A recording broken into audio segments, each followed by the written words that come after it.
اموی خلیفہ شام بن عبد المالک کے زمانے میں ایک مرتبہ عرب کے ایک علاقہ میں سخت قحط پڑ گیا۔ یہ سلسلہ سالوں تک جاری رہا۔ سینکڑوں ہزاروں لوگ اس قحط سالی کے دنوں میں بھوک کی شدت سے مرنے لگے۔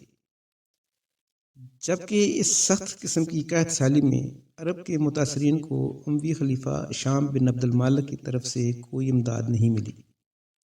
چنانچہ اس علاقہ کے لوگوں نے اپنا ایک وفد اموی خلیفہ شام بن عبد المالک سے امداد کی درخواست کے لیے بھیجنے کا فیصلہ کیا۔ اس وفد میں ایک نوجوان دروس بن حبیب بھی تھا۔ یہ بڑا بے باک نوجوان تھا۔ چنانچہ وفد خلیفہ کی طرف روانہ ہو گیا اور دمشق پہنچتے ہی خلیفہ شام کے سامنے پیش ہوا تو ان میں سے کسی ایک کی بھی جرأت خلیفہ سے بات کرنے کی نہیں ہوئی، جبکہ وہی نوجوان دروس بن حبیب بھیڑ کو چیرتا ہوا خلیفہ شام کے سامنے جا کر کھڑا ہوا اور بادشاہ سے بات کرنے کی اجازت طلب کی۔ اس کی شخصیت میں بہت جاذبیت تھی، جو دیکھتا تھا متاثر ہوتا تھا، اس لیے بادشاہ بھی اس کی طرف متوجہ ہوا۔ دروس نے کہنا شروع کیا: امیر المومنین، ہم لوگ 3 سال سے شدید قحط کی مصیبت میں گرفتار ہیں۔ اللہ کا عذاب ہم پر قحط کی صورت میں ٹوٹ پڑا ہے۔ حالت یہ ہے کہ پچھلے سال ہمارے جسموں کی چربی گلی، دوسرے سال گوشت پگھلا، اور اب جب کہ یہ تیسرا سال چل رہا ہے ہماری ہڈیوں کی باری آ چکی ہے۔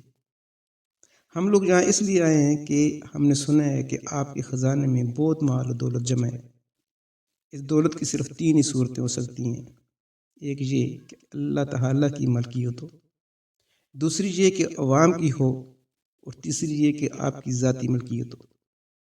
اگر یہ اللہ تعالیٰ کی ملکیت ہے تو جناب کا اس کو دانتوں سے پکڑ کر رکھنا سمجھ میں نہیں آتا، اور اگر یہ مال عام لوگوں کی ملکیت ہے تو اس کے خرچ کیے جانے کے لیے سب سے پہلے وہی حقدار ہے۔ اور یہ دولت اگر سب آپ کی ذاتی ملکیت ہے تو ایسے نازک وقت میں جب لوگ قحط اور فاقوں سے مر رہے ہیں تو اللہ تعالیٰ کی خوشنودی اور حکم کے مطابق اس کو خیرات و زکوٰۃ کے طور پر خرچ کرنے کا اس سے اچھا وقت نہیں ملے گا۔ اس کے بعد حضور والا کو اجر عظیم اور ثواب دارین حاصل ہوگا اور آپ کے مال میں خیر و برکت ہوگی۔ دروس بن حبیب کی یہ فکرے ایسے چست اور دانش مند تھے کہ شام بن عبد المالک دنگ رہ گیا۔ نوجوان کی ایسی بے بکانہ اور جرأت مندانہ باتوں پر یہ بھی اندیشہ تھا کہ امیر المومنین کا عذاب نازل ہو جائے اور اس کا سر تن سے جدا کر دیا جائے، لیکن وہ اس بات سے ڈرا نہیں۔ شام بن عبد المالک حالانکہ بڑا عظمت و جلال والا خلیفہ تھا، مگر اس نوجوان کی پکڑ ایسی تھی کہ وہ اس سے بچ کر نہیں نکل سکتا تھا۔ نوجوان کی بات نے اس کے دل پر گہرا اثر کیا۔